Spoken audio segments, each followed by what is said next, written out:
জাকির নায়কের থেকে ফতোয়া নিবেন না। জাকির নায়ক যেই ফিল্ডে সেরা, সেই ফিল্ড হচ্ছে তুলনামূলক ধর্মতত্ত্বে বা ডিবেটের সেরা। ডিবেট শিখুন, তার থেকে যদি শিখতে চান। ফতোয়া তার থেকে নেওয়ার কোনো দরকার নাই, কারণ অনেক ফতোয়া তার সঠিক পথে চলে না। আকীদার ক্ষেত্রেও তিনি সঠিকভাবে অনেক মাসালাতে উত্তর দেন না। সুতরাং তার মাসালা দেওয়ার অধিকারটা তাকে আর সীমিত করা উচিত আমি মনে করি। তার নিজের জন্যই, তার নিজের সুবিধার্থে সীমিত করা উচিত। কারণ এখানে আরো বড় বড় আলেমরা রয়েছেন। তার কাছে যারা বিখ্যাত আলেম বলে বিবেচিত, তারা আসলে বিখ্যাত কেউ না।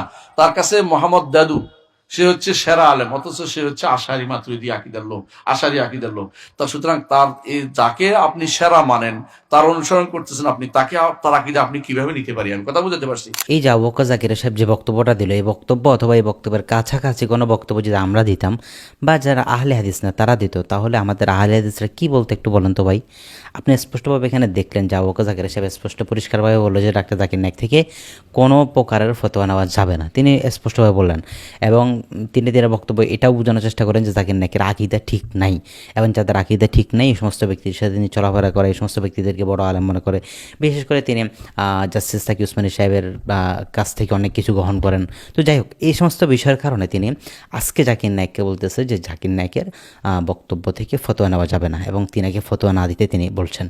তো দেখুন, এই জাকির নায়েক কিন্তু গত কিছুদিন আগে তার কাছে ভালো ছিল, গত 1 বছর আগে ভালো ছিল, যখন তিনি একদম সালাফিদের সুরে কথা বলতেন। কিন্তু যখন থেকে জাকির নায়েক মাযহাব গ্রহণ করা, মাযহাবের ফজিলত বলা বা মাযহাবকে এস্টাবলিশ করার জন্য বক্তব্য দিয়েছেন, বিভিন্ন মাসলা মাসাইলে তিনি আগের ভুলটা উদ্র করে নতুনভাবে সিদ্ধান্ত নিয়েছেন, তখন থেকে কিন্তু জাকির নায়েকের আকীদায় সমস্যা হয়ে গেছে।